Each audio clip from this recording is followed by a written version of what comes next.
Kung hanggang ngayon nag-aaral ka pa rin or nag-stop ka na sa pag-aaral at alam mo sa sarili mo na hardworking ka or madiskarte ka, maraming paraan para magkaroon ka ng pera. Ang una dyan, mangutang ka tapos wag mong bayaran.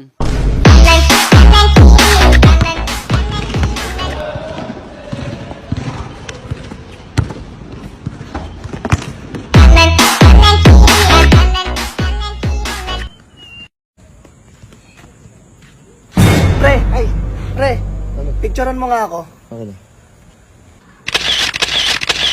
Pre, no? Tara, alis tayo. Ay, tara. Wait lang, pre.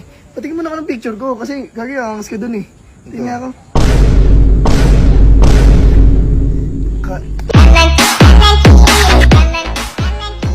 Happy birthday to you. Ang dami! Wow!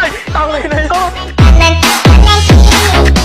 Ay, umibigay na. Dali na, anin ko naman yung mga chats mo. Hindi ko ako magbabasa. Dali na. Akin na.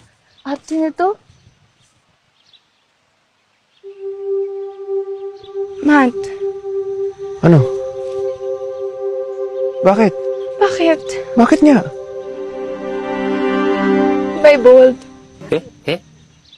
Fake news ka talaga. Wala namang bullshit eh. Gusto bang makatulong sa mga magulang mo? At gusto mo rin mabawasan ang mga gastusin nila? Ano pang hinihintay mo? Lumayas ka na sa bahay nyo.